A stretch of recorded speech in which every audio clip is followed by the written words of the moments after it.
am a 33 years old female, have been engaged to my fiancé, 37 male, for 5 months. We don't share finance because that's what he wants. I got a raise on my salary. Now I earn 30% more than he does, and I notice that he's been using this to ask me to pay for him and his friends. Whenever I say no, or why should I pay for this, he'd respond with the 30%, that's why. He acts as if the 30% is unfair or that I'm not deserving of it. Several times he has tricked me to pay for his and his friends' meals by asking me publicly. Let me say that I'm too nice to say no. I hate confrontation, especially when we're at a public place like a restaurant, so I just grin and pay. Last Tuesday, he asked me to join him and his buddies for dinner. I told him from the start I wasn't paying for their food and he shouldn't expect me to. He said he got this and no worries. We got to the restaurant, met his friends, ordered food. And in the middle of the meal he leaned in and whispered that I would be paying for everything he and his friends ordered. I got so mad I whispered back, no. But he probably relied on me not causing a scene in public and in front of his friends. He said, you have enough money, you could pay for everyone's food, 30%, remember? I was fuming inside. Instead of reacting negatively and losing my temper, I waited till the bills arrived. They were already split from the start when we first ordered. I paid for mine, then I excused myself to the restroom. I then sneaked out from there, got into my car and went home. I started getting phone calls from my fiancé, then texts asking where I was. I texted back saying I didn't appreciate how he put me in this situation and basically tricking me into paying for his and his friends' food. I told him I went home, then stopped replying. An hour later he came and started yelling at me, calling me selfish, irrational, cheapskate and childish for sneaking out like that and leaving him stuck with a bill he could not pay. He had to call his brother for help. We had a loud argument, then he walked out. His friends didn't speak to me on this, but he told me they're disappointed in my behavior and are telling him to take time and reflect on the type of woman he's gonna be married to. He said that because the restaurant wasn't expensive, then I could have just paid. He admitted not telling me about it till later, knowing I'd refuse. He still thinks my reaction was childish and unacceptable. I am 17 female, have a child Aaliyah, she is 6 years old, with my ex Jacob, he is 33 years old. He has a new girlfriend Regina, she is 27 years old. We just finalized a court order he requested after meeting her and currently have complete 50/50 custody. Regina has always been a little too involved and believes that since she trains parents to parent, she knows everything. Every time I ask Jacob for help with Aaliyah, he comes with suggestions from Regina instead of workshopping things between the two of us. She has been overstepping for years. Jacob and I are pretty much parallel parenting now and do everything separate, including birthdays and even parent-teacher conferences. He brings Regina with him to his meetings. Regina picks Aaliyah up from school every day because I don't get off work in time, and he did not want to pay for the after-school program, since he did not need it during his time. So of course he jumps at the opportunity to involve Regina. Well, I currently am trying to find a car because I lost mine, so she ends up bringing Aaliyah to my home instead of our meeting point. When she showed up with my daughter, she was being really quiet and looked sad. When I asked her what was wrong, she wouldn't tell me, so I confronted Regina at her car, who said she took away Aaliyah's tablet and TV time because she refused to do her homework and kept her home from cheerleading practice until it was done, so she missed it. Aaliyah loves cheer, and this was just cruel to me. It's something she and Regina connect over, and she got her all into this sport just to use it as a tool to control her? To rip away when she feels like it? She's 6 years old, and that was not her place. I have told her before she was not allowed to discipline, but she said, if she is going to have Regina in her care, she will have to discipline her, and since she does not yell or hit, she doesn't understand the problem. I told her she is not a mom and should not be acting like one. She said this is why Aaliyah has behavior issues in my care and left.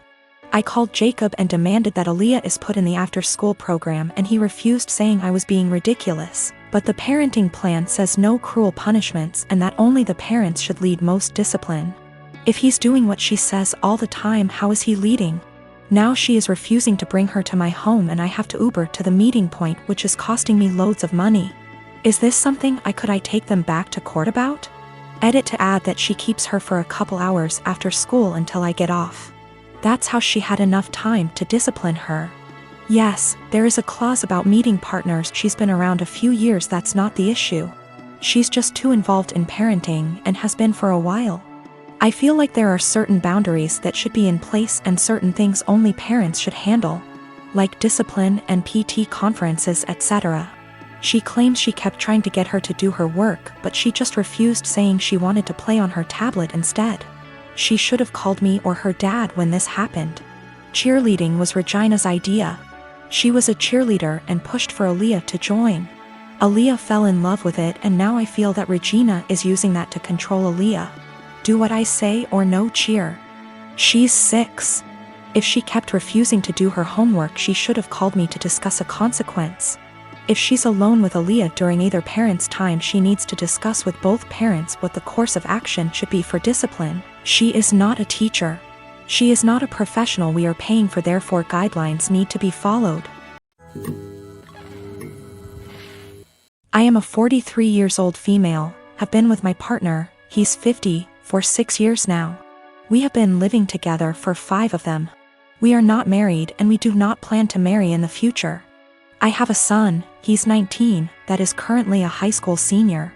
My partner has a daughter, she's 21, who is going to college. When I met my partner, I was a widow of 3 years. I am lucky enough to have a very lucrative business and some family money. Also, my late husband left a substantial estate, including the house we live in. The house is a family home, so it passed to my son as the only heir. My partner also makes good money, and the difference in our lifestyles was pretty much negligible. But while I and my late husband made sure to not spoil our son, he was responsible for keeping his room clean. Even though we have a housekeeper, he had chores during the weekends. We taught him how to cook, his allowance is reasonable, he has to save for expensive purchases like a car, a PS5, etc. My current partner and his ex-wife spoil their daughter rotten. Due to an incident when we first moved in together, she demanded my son's bedroom since it was the second biggest. Got rejected since it was his home and she only spends the weekend. And after some family therapy, we agreed that she will be treated like a guest by me. She will have to follow the house rules, and that at the extent of our relationship. Now while she is spoiled, she is a good girl, academically excellent. Except for the aforementioned incident, very respectful and just a pleasant young woman. The problem is that I did not know the extent to which my partner spent money on her. He pays some money as rent that I put into my son's college fund, and we split the common bills in half. Everything else is our own responsibility, so we don't know much about each other's finances. Now my son is planning to do a tour of East Asia during the summer, and I was happy to give him the money to do so, as a gift for getting into a very prestigious college.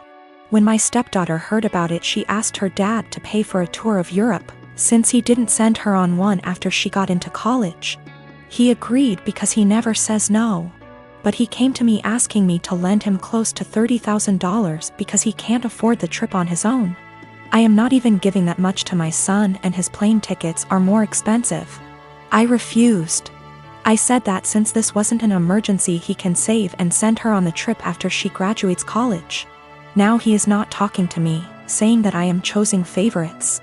I have no relationship with his daughter, so I don't know how that even is applicable. And that I am putting money over his happiness and relationship with his daughter.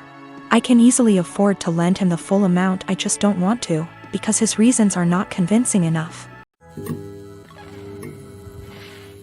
I'm a software engineer with a full-time job and a side hustle of doing freelance coding work in my own time. I've always been the type to have a side hustle I put a lot of my free time into. I get really bored sitting idle. My freelance hourly rates are $60 an hour, and at my full-time job, my hourly pay works out to about $40 an hour. So that's how I value my time. Anyway, over Christmas vacation, I was staying at my parents' house. My cousin was also staying over with her 3 young kids from Christmas to New Year's. I'd been planning on doing some work on my freelance projects when I had free time, in the mornings when my family had no plans. I wasn't in any rush, I was already ahead of schedule on them all, but I didn't really have anything else to do. It was in a really rural area, and it's like an hour drive to the nearest anything. Then my cousin and her husband asked if I could babysit all day for 3 days, so they could visit some friends in the area and hang out with just adults. I said I had planned on doing freelance work at the library, and she offered to pay me to babysit. I said I could if they got close to my freelance rates. She wanted a number, and although my freelance rates are $60, I didn't feel like that was right. It was high. But I didn't want to go too low. Honestly, babysitting 3 kids would be harder for me than the routine coding work I had for my freelance project. I don't know a lot about kids, and I've never babysat for long, and I had a feeling it would be stressful and difficult. So I said $35, which is below what I make hourly at work, and what is the bare minimum I'd value my time for, if that time is spent doing difficult work. And she went crazy at me, saying that's a ridiculous rate for babysitting, that I was entitled and being selfish, that I'm trying to take advantage of how she didn't have other options, etc. I said that's way below what I'd be making if I had the time to do my own work, and I'd be putting off my own work to babysit. Her husband then got mad at me, saying that I was a 24-year-old girl, that I'm damn near a child myself, that my time is not worth that much and it's childish to say that it was, and that I was a stupid girl for not knowing that babysitting costs like $15 an hour. When I grew up and have kids of my own, I will see how stupid I was being. I was kind of done with being called stupid, so I just told them I hope they could find someone else. My mom thinks that I asked for something offensive, and my cousin and her husband obviously did too.